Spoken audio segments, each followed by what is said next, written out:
Dzień dobry, Blue Wolf z tej strony. Chciałem na początku podziękować panu Pawłowi za zaproszenie i pozdrowić słuchaczy kanału. Mam na początku taką małą uwagę techniczną do słuchaczy. Bardzo proszę o wyrozumiałość, ale mam tymczasowo problem z głosem. Plan był taki, żeby uczestniczyć w rozmowie na kanale online, ale nie wiem, kiedy to się uda. Dlatego też powstał pomysł na materiał w takiej formie. Wracając do tematu, chciałbym dzisiaj przekazać mój punkt widzenia na temat złota w kontekście Rosji. Dlatego, że temat złota jest moim prywatnym zdaniem ciekawy, a zawsze niedoceniany. A szczególnie teraz jest to istotne w czasach wojny. Chciałbym zaznaczyć, że nie jestem w żaden sposób zawodowo związany z rynkiem złota. Nie jestem doradcą inwestycyjnym, ekonomistą. Proszę więc traktować moje spojrzenie jako głos amatora, który troszkę się tematem interesuje. Jeśli jakieś informacje czy liczby będą nieprecyzyjne, zapraszam do pisania komentarzy, możemy wspólnie wyjaśnić niezgodności. Generalnie rozmawiając o złocie Rosji czy w Chinach, to te informacje zawsze będą obarczone sporym prawdopodobieństwem błędu. Obydwa te kraje, a już wybitnie Chiny, mają długą tradycję do zatajania czy zniekształcenia informacji na temat złota. Obecnie też od wybuchu wojny informacje o złocie Rosji są niejawne, więc jest sporo zgadywania, jak się mają sprawy naprawdę. Więc zaczynajmy.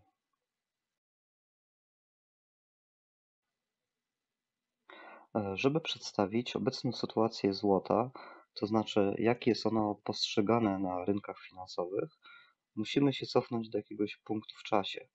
Moim zdaniem kluczowe są dwie daty, to znaczy 1971 i 2008 rok.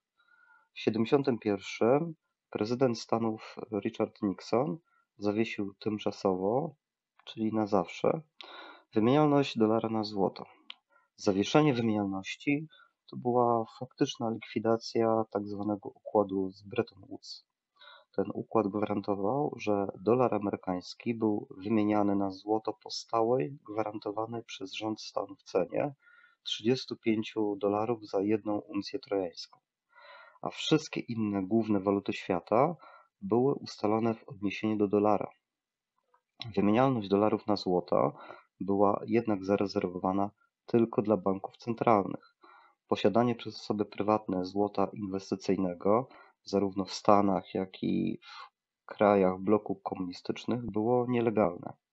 Cena więc złota na czarnym rynku była oczywiście większa niż $35, ale ten czarny rynek był płytki i oczywiście zdecentralizowany. Nie ma nic wspólnego z obecnym rynkiem. I teraz pojawiły się dla świata bardzo ważne skutki zniesienia układu z Bretton Woods. To znaczy, plusem dla złota było to, że pozwolono na możliwość światowego, swobodnego handlu złotem, ponieważ złoto przestało być na sztywno przywiązane do dolara. Złoto przestało być zamiennikiem pieniądza, a stało się towarem. Negatywny skutek dla dolara był taki, że od tego momentu zaczął nieustannie tracić na wartości.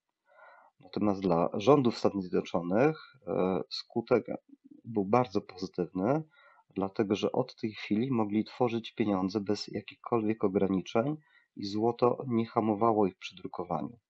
Jeżeli potrzebowali dowolną ilość, to mogli ją wykreować i wydawać. Inflacja nie była im straszna, bo dolar był walutą rezerwową świata. Nie eksportowali, właściwie eksportują tą walutę na cały świat i jest wchłaniane przez rynki całego świata. Tak więc trzeba podkreślić, że dla złota, jak i dla dolara, likwidacja układu z Bretton Woods to epokowe zdarzenie. Od tego momentu banki centralne zaczęły proces wyprzedawania swoich rezerw. Ten proces był najpierw powolny, ale z biegiem lat przyspieszał. Nieco upraszczam to zagadnienie, ale one niewiele jakieś inne wydarzenia zmieniły, jak na przykład kryzys naftowy. Także sumując, większość złota zniknęła z banków centralnych, bo było traktowane jako mało użyteczne, jako taki relikt przeszłości. I tak trwało to do roku 2008, który jest punktem zwrotnym dla złota. Tak się stało, dlatego że pojawił się wielki kryzys finansowy spowodowany przez upadek w Stanach banku Lehman Brothers. Dla wielu krajów, również dla Polski, to był duży wstrząs.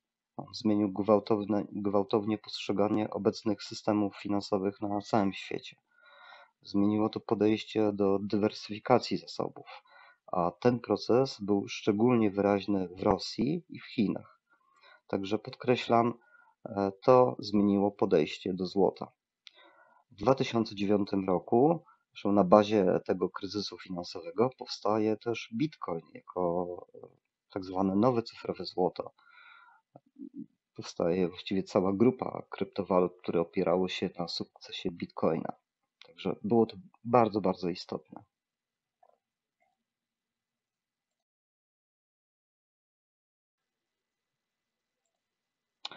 Żeby mieć jakiś punkt odniesienia, musimy zacząć od ogólnych informacji, że na całym świecie w bankach centralnych jest oficjalnie zmagazynowanych około 35 tysięcy ton złota.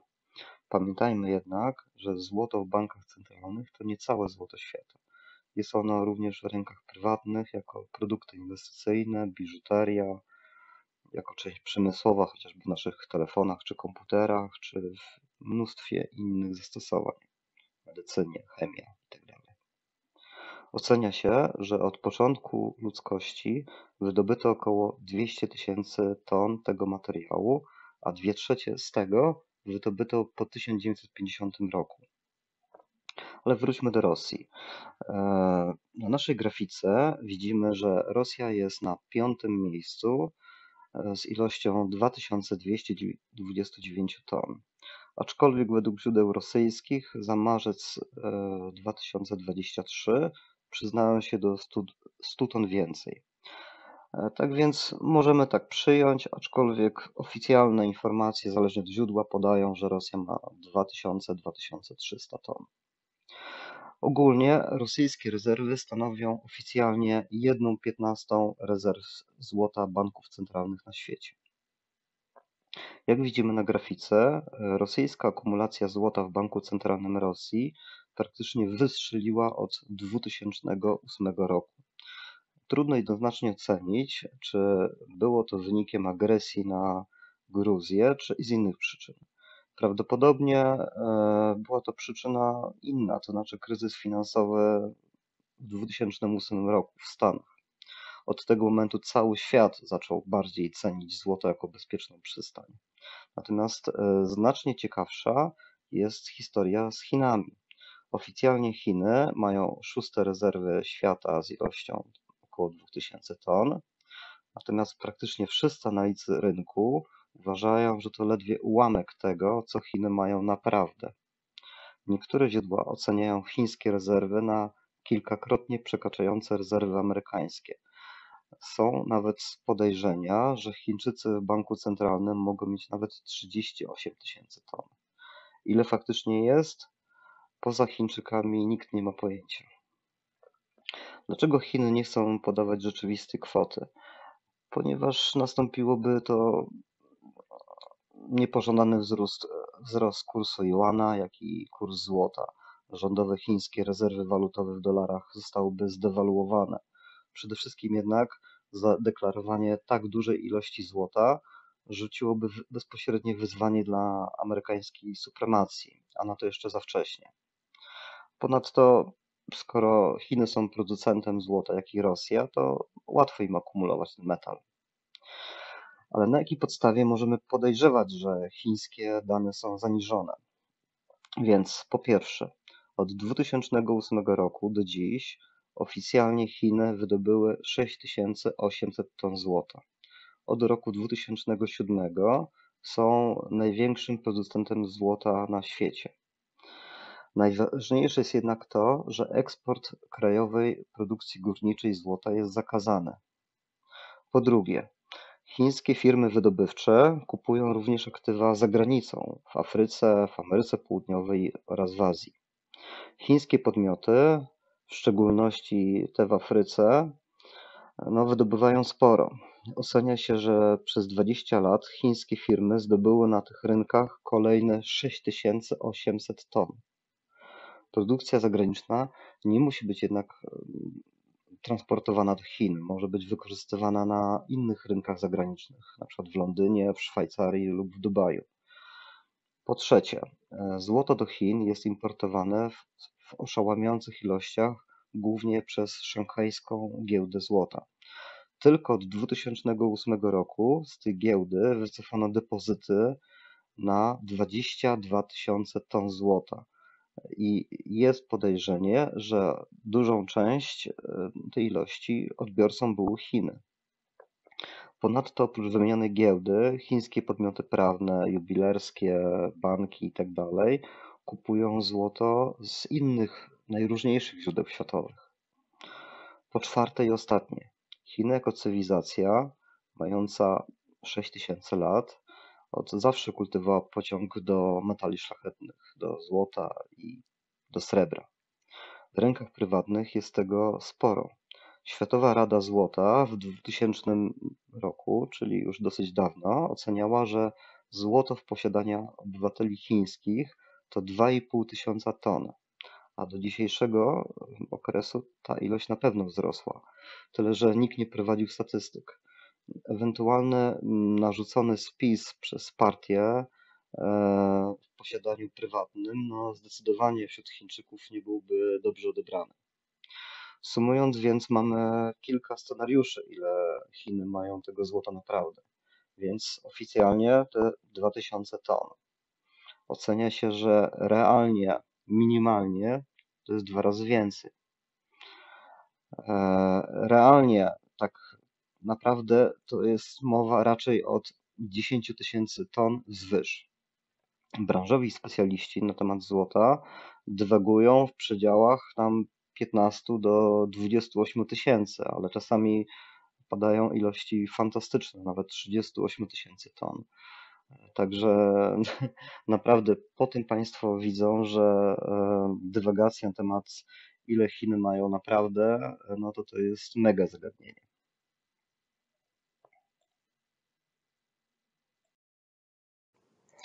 Jeśli chodzi o produkcję złota, to Chiny są obecnie liderem światowym i produkcja wynosi około 400 ton rocznie.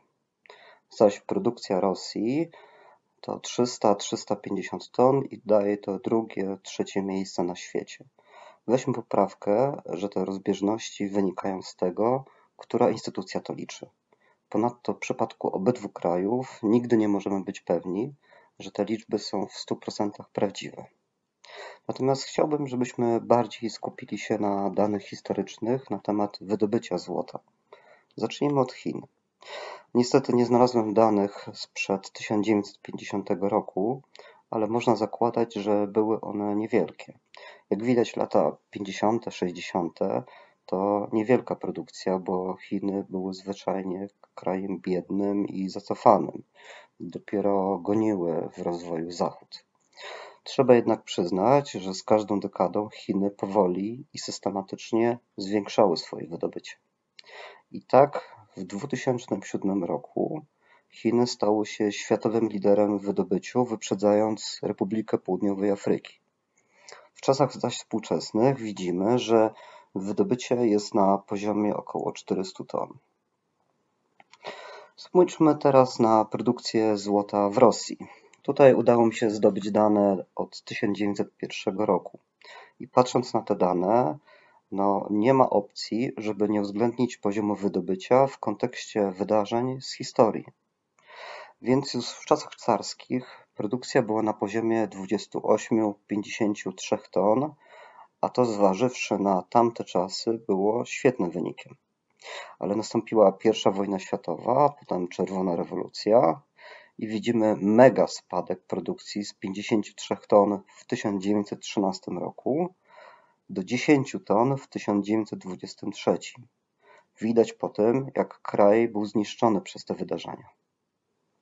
Kolejny wstrząs dla górnictwa złota to już lata II wojny światowej. I znowuż widzimy spadek produkcji z 45 ton w 1940 do 26 ton w 1944. Następny wstrząs w górnictwie to czasy Borysa Jelcyna i kryzysu gospodarczego lat 90. Kolejny spadek był z produkcji 305 ton w 1990 do tylko 125 w 1999. Tak więc trzeci raz widzimy, jak wojna czy kryzys bezpośrednio oddziałują na poziom produkcji złota.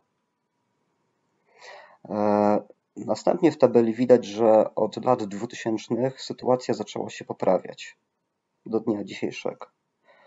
Patrząc na te wszystkie wymienione okresy, nie można jednak nie wysnuć wniosku, że jeżeli obecny kryzys w Rosji będzie podobny do poprzednich kryzysów, to mamy tu podstawy do twierdzenia, że wydobycie złota w Rosji spadnie.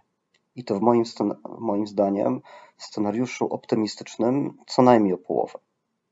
W ramach dygresji powiem również kilka zdań o Polsce. W Polsce mamy wydobycie złota na poziomie bardzo marnym, od 0,5 do 3 ton, zależnie od roku. W skali świata to naprawdę drobnica. Ale za to niewiele osób wie, że Polska, a konkretnie KGHM, jest światowym liderem w produkcji srebra. Mamy pierwsze lub drugie miejsce, zależnie od roku. Co prawda wydobycie srebra jest dla KGHM jako produkt uboczny przy produkcji miedzi, ale fakt jest faktem. Jesteśmy liderem produkcji srebra i możemy być z tego dumni. Szkoda tylko, że nie mamy z tego srebra stworzonej polskiej, rozpoznawalnej na świecie marki. Ale ponoć ma się to zmienić, bo KGHM zapowiedział ostatnio w Davos, że ma zacząć bić sztabki o małych gramaturach dla klientów indywidualnych.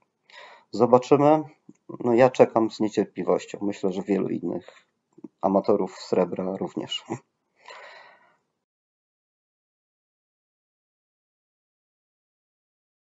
Oficjalnie niewielki, to jest 3,5 do 4%, ale mimo wszystko moim zdaniem nie należy tego nie doceniać. Dlatego, że to jest rynek, który może nie przesadzajmy, że uratował Rosję w czasach obecnego kryzysu, ale złoto pomagało stabilizować ruble. Ocenia się, że na rynku górnictwa złota według źródeł rosyjskich pracuje około 60 000 specjalistów oraz około 1 000 000 osób współpracujących, czyli to mogą być różni dostawcy, rafinerie, sklepiki, zwyczajnie wszyscy ludzie, którzy pośrednio żyją z tej branży. To mało nie jest. Według danych oficjalnych w 2021 Rosja zarobiła na eksporcie złota około 17 miliardów dolarów. W latach poprzednich dużo mniej. Ta mediana to było około 6 miliardów dolarów. Moim zdaniem te dane są bardzo zaniżone i duża część dochodów pochodzi z nieujawnionych źródeł. Idealnym przykładem takiej szarej strefy jest Afryka, gdzie 90% wydobywanego złota jest nieewidencjonowane, a dochody z tego mogą być wielokrotnością tych oficjalnych zarobków Rosji z handlu złotem. Tak więc to jest temat na osobny duży odcinek. Dzisiaj złota grupy Wagnera nie będziemy omawiać, chociaż zapewniam, że to temat jak z powieści przygodowych i być może do tego wrócimy.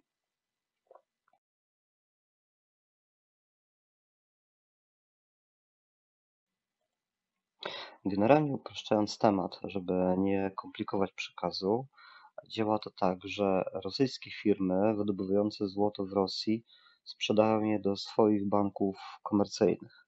Następnie te banki dystrybuują to złoto na dwa kierunki. Pierwszym jest Bank Centralny Rosji, który skupuje to złoto albo nie skupuje, zależnie od tego, jakie ma zapotrzebowanie. Drugim głównym kierunkiem dystrybucji to eksport na rynki światowe, a głównie do Europy. Dlaczego do Europy? Dlatego, że Europa oferuje zawsze najlepszą cenę, jest blisko i to był identyczny mechanizm jak w przypadku węglowodorów. Ocenia się, że 80% złota rosyjskiego trafiało do Europy, z czego na tym rynku europejskim prawie 90% to było Wielka Brytania. Natomiast sławna ze złota Szwajcaria to był eksport bezpośredni na poziomie 2,5%, także jakieś tam niewielkie wartości. Szwajcaria to jest ogólnie bardzo ważny gracz na rynku złota, ale jako kraj, który rafinuje to złoto dla końcowego klienta. To znaczy tworzą sztabki, monety i te produkty są bardzo pożądane. Dlatego, że mają markę, mają odpowiednie certyfikaty informujące, że to jest produkt najwyższej jakości, tam wymagana ilość złota w złocie, zabezpieczenie, etc. Rosja dostarczała złoto do Europy głównie w postaci sztab 12,5 kg, czyli tak zwanych 400 uncjówek, ponieważ to jest taki standard w rozliczeniach międzybankowych. Rosja się w takich sztabach specjalizuje. Ma niewielką produkcję sztab czy monet w małych gramaturach, ponieważ Rosjanie idą na masę. Oni nie tworzą na świecie rozpoznawalnych marek złota jak inne kraje. Także raczej nie bawią się w detalistów. Zresztą takie podejście to troszkę im się czkawką odbiło w momencie wybuchu wojny, dlatego że mieli duży problem z dostępnością złota w małych gramaturach dla swoich klientów wewnętrznych. No a kupno takiej sztaby bankowej 12,5 kg kosztuje nie wiem, $800,000. Także raczej niewiele Iwanów stać na taki zakup. Dlatego też ceny złota w małych gramaturach w Rosji były wyraźnie wyższe z powodu niedostępności. Ale tutaj, żeby być obiektywnym, to w momencie wybuchu wojny to całe fizyczne złoto zniknęło z półek, tak? I w Europie, w Polsce, na świecie. Ceny wtedy podskoczyły bardzo w górę, a jeżeli ktoś miał fizyczny metal, no to zarabiał na tym naprawdę konkretnie. Także sumując, do tej pory złoto trafiało z Rosji głównie do UK, a z UK'a było dystrybuowane dalej. Także całkiem prawdopodobne, że jeśli chodzi o na przykład fizyczne złoto w Polsce, ponieważ jesteśmy bardzo małym jego producentem i importowaliśmy z Europy, czyli faktycznie to złoto, które mamy u nas, pochodzi z Rosji.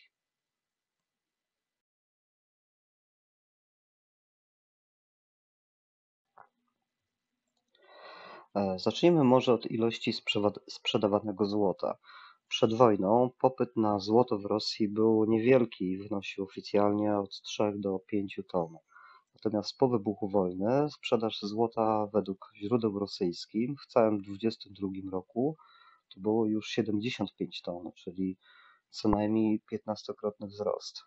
Według zachodnich analityków, na przykład Światowej Rady Złota, ten wzrost był skromniejszy i liczony na jakieś 20 ton. Komu wierzyć? No, tak do końca nie wiadomo, ale trzeba potwierdzić, że wzrost jednak był. Więc dlaczego tak się stało? Więc po pierwsze, zawsze jeżeli jest kryzys i wojna w danym kraju, to waluta danego kraju ma problem ze stabilnością, więc kapitał ucieka do tak zwanych bezpiecznych przystani. Mówiąc krótko, ludzie boją się, że stracą swoje oszczędności, swoje pieniądze. Takimi bezpiecznymi przystaniami zawsze były twarde waluty jak dolar, frank, złoto. No ale jeśli chodzi o dolara, no to nie do końca jest jednak on bezpieczną przystanią w Rosji, dlatego że Rosja walczy z hegemonią dolara. Jeśli chodzi o franka szwajcarskiego, no to też nie jest tak do końca za spokoju, jak było kiedyś. Po 2008 roku frank szwajcarski znacznie stracił pozycję waluty stabilnej, ponieważ wahania tej waluty zaczęły być duże. Banki szwajcarskie były ostatnio wstrząsane całą serią afer. Ostatnią odsłoną kryzysu był chociażby upadek banku Credit Suisse, który był na rynku 150 lat. Także może nie przesadzajmy, że frank jest niepożądaną walutą, no ale nie jest taką stabilną, jak był kiedyś, zdecydowanie. Gdyby jednak ktoś się uparł i chciał kupować te twarde waluty, dolary, franki, funty i tak dalej, no to ma cały szereg problemów do pokonania. Tak, podstawowym, oczywistym jest to, że cena twardych walut w Rosji jest wysoka. Kolejna rzecz, kupowanie zachodnich walut jest utrudniane przez państwo na każdym możliwym kroku, dlatego że Rosja stara się kontrolować, zatrzymywać posiadane twarde waluty. Wprowadzone zostały na przykład limity wypłat gotówkowych z kont dewizowych do 10 tysięcy dolarów, wprowadzono wysokie prowizje przy wymianie rubla, zakazano sprzedaż bankom twardych walut klientom. Także sumując kwestię wymiany rubla na twarde waluty, Rosjanom lekko nie jest, tak. Według tych wymienionych sytuacji dobrym wyborem jest złoto. Tyle, że złoto przed wojną miało jeden potężny hamulec w postaci 20% podatku VAT. Czyli jeżeli Rosjanin kupił sobie sztabkę złota, a za jakiś czas potrzebował ją odsprzedać, to natychmiast stracił na tym 20%. Także nie było to rozwiązanie zachęcające do. Sytuacja ta zmieniła się po rozpoczęciu wojny 9 marca 2022, kiedy Putin podpisał ustawę, która zniosła VAT w przypadku kupna sztabek metali szlachetnych. Bo to nie chodzi tylko o złoto, ale również srebro, platynę i tak dalej. Także moim zdaniem to był strzał w dziesiątkę, ponieważ Rosjanie zamiast panicznie latać po bankach, kantorach i kombinować, mogli lokować swoje oszczędności w złocie. I była to początkowo bardzo premiowana forma oszczędzania. No i generalnie jest dobra alternatywa.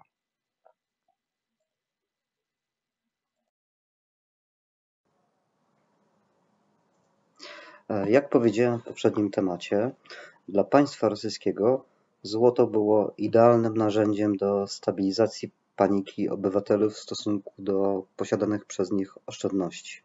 Było też dobrym narzędziem do dolaryzacji. Ponadto Rosjanie wymieniali ruble na złoto w stopniu nienotowanym wcześniej w historii. Natomiast kolejnym bardzo ważnym mechanizmem, w którym złoto wsparło rubla, to było dzieło szefowej Banku Centralnego Rosji, pani Elwiry. To znaczy, przeprowadziła ona skuteczną akcję czasowego powiązania ceny rubla z fiksem ceny złota, a przede wszystkim skutecznie sprzedała te informacje w świat.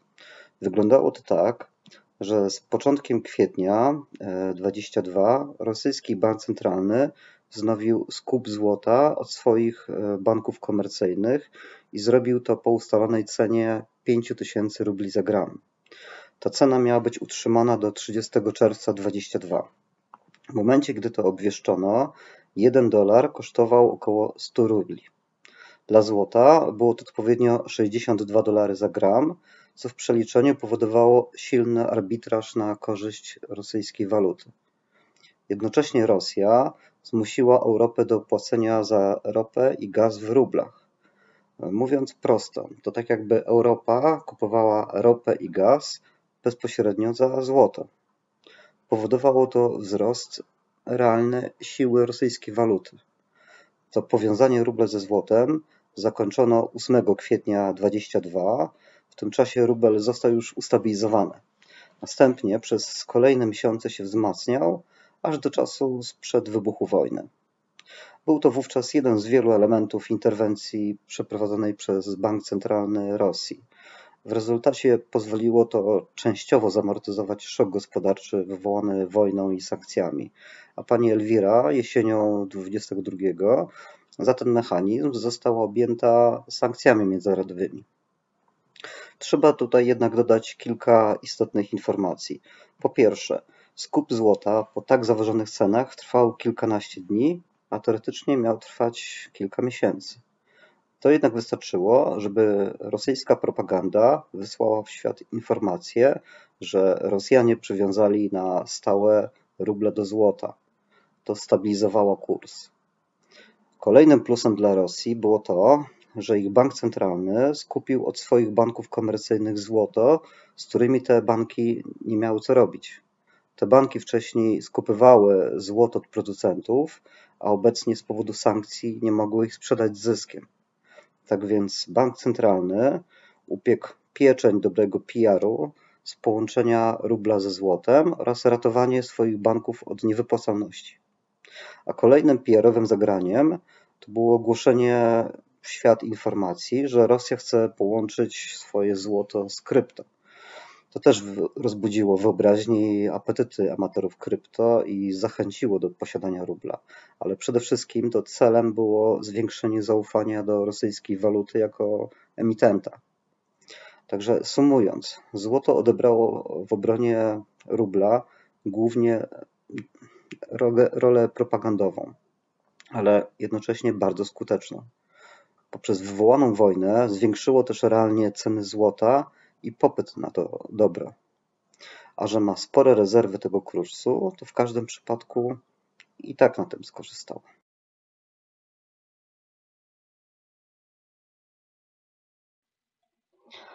Pierwsze sankcje nałożono dosłownie 24 godziny po wybuchu wojny na główne rosyjskie banki handlujące złotem, w tym VTB, Odkrytie i Sberbank. Zawierały one blokady środków tych banków. Równolegle pojawiły się również autonomiczne od państwa sankcje i pochodziły od wielu międzynarodowych banków, rafinerii i spedytorów metali. Podjęto wiele decyzji o wstrzymaniu handlu rosyjskim kruszcem.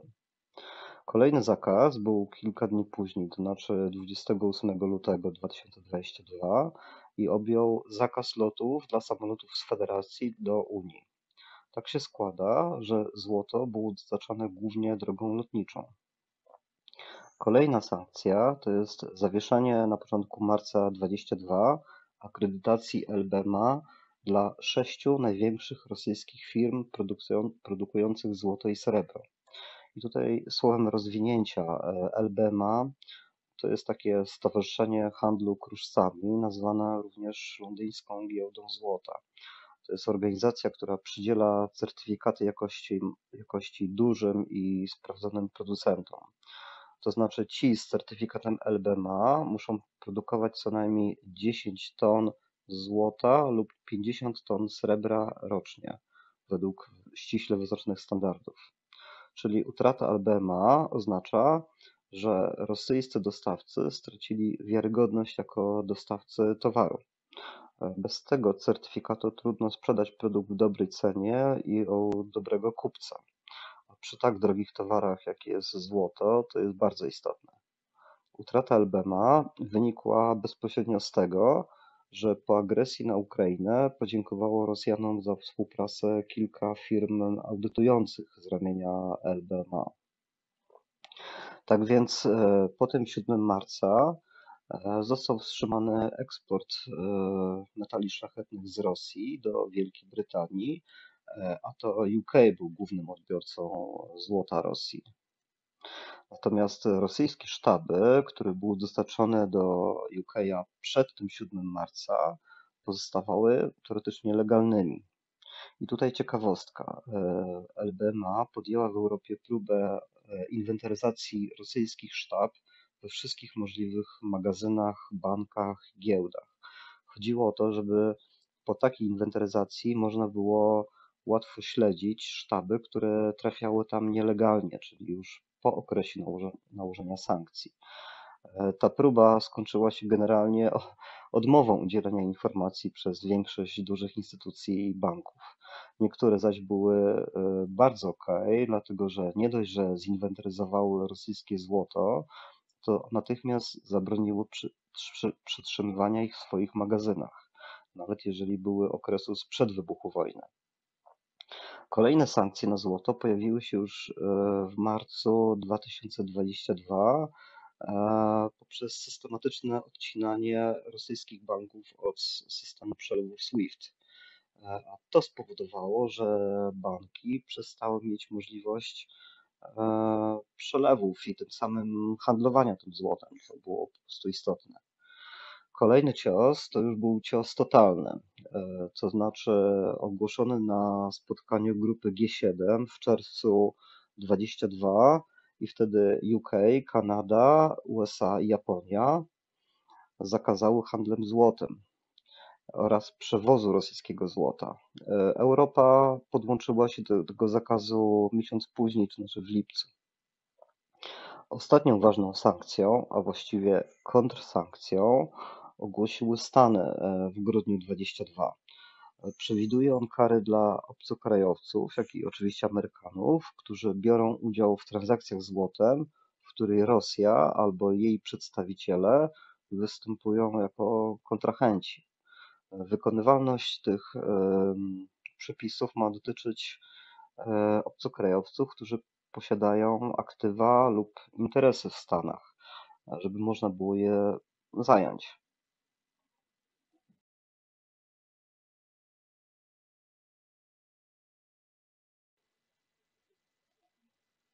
Tak, może omijać i to robi, ale omijanie sankcji jest kosztowne.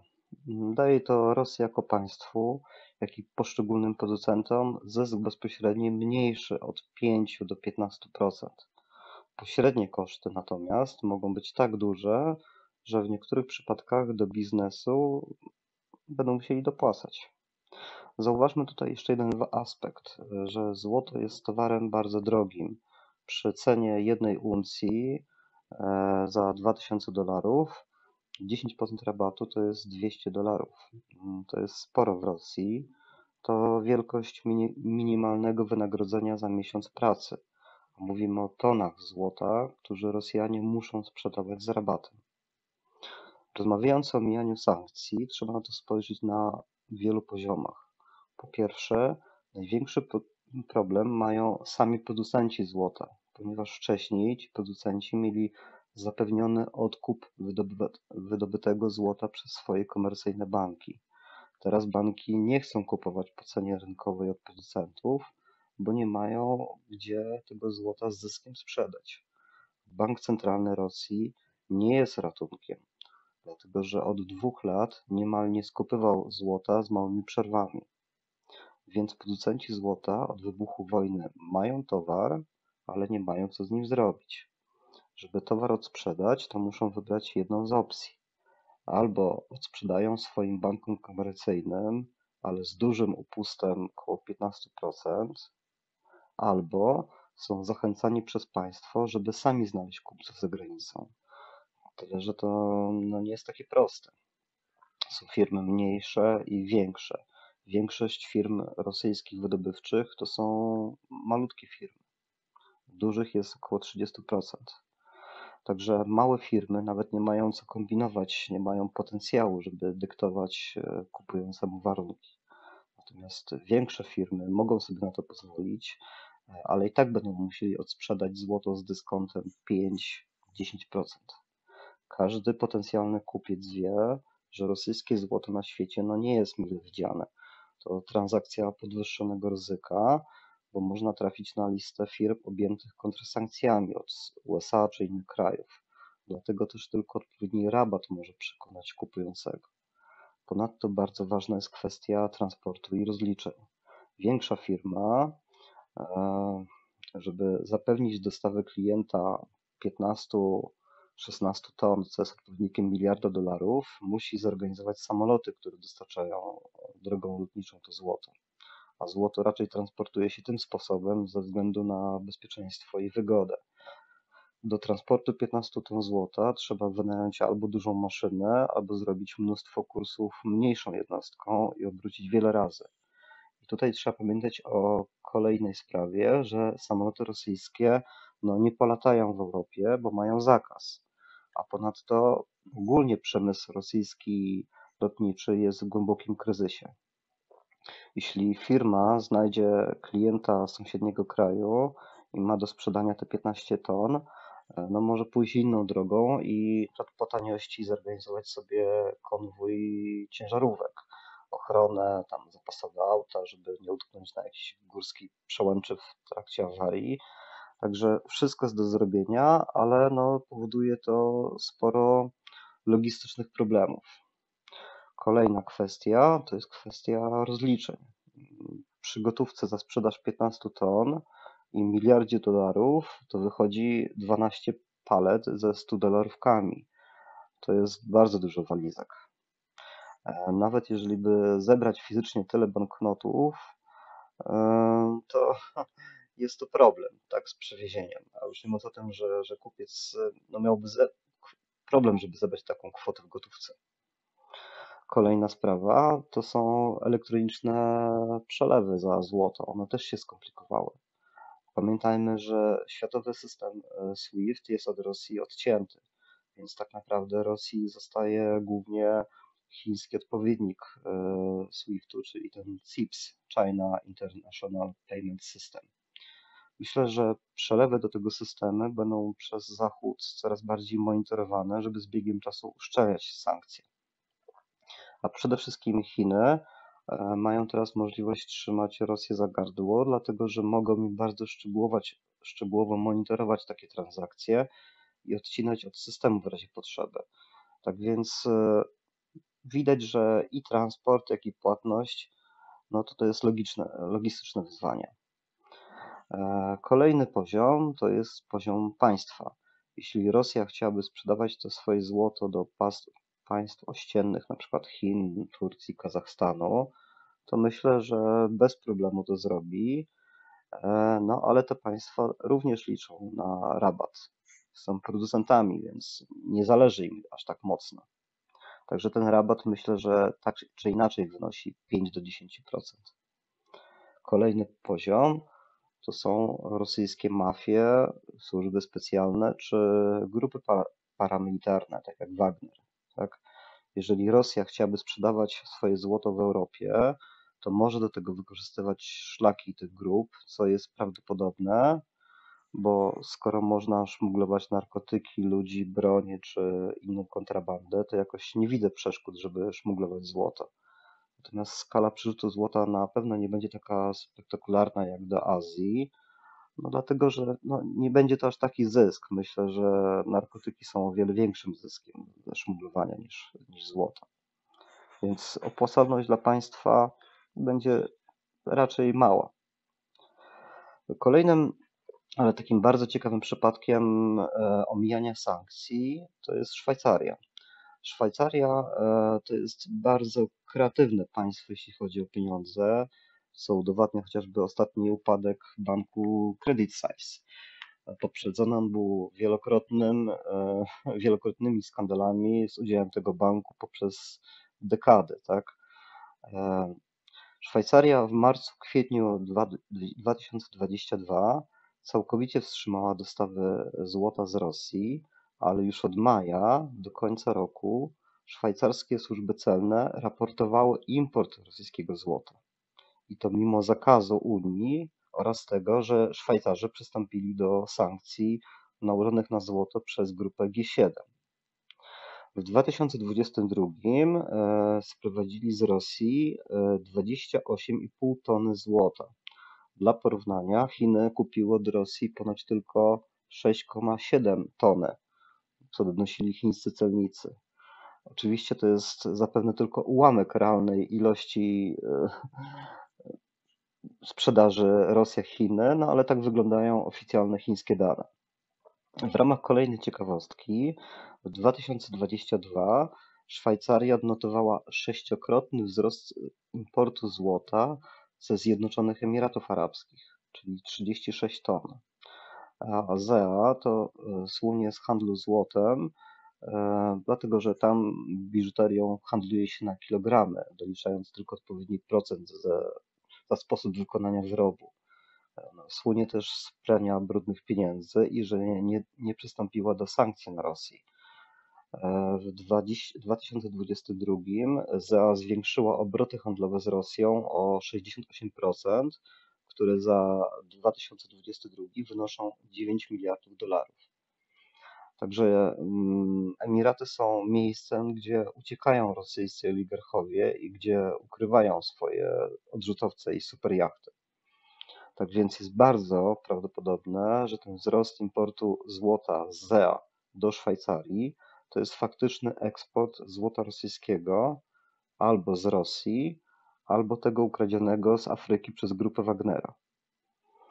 Jest też sporo informacji z Europy czy z Kanady o obrocie rosyjskim złotem czy jego transportem, ale jest to tłumaczone tym, że sztaby pochodzą z okresu sprzed wprowadzenia sankcji. Zapewne część z tych informacji to prawda, ale część to jednak kontrabanda. Przypuszczam, że z biegiem kolejnych miesięcy będziemy słyszeli wiele informacji na ten temat. Sumując temat, w wyniku wojny niemal cały łańcuch dostaw rosyjskiego złota przesunął się z Europy na wschód i Rosjanie zarabiają na takim rozwiązaniu mniej, także sankcje działają. Także zarabiają pośrednicy, ale nie producent. Docelowo poskutkuje to spadkiem produkcji w Rosji.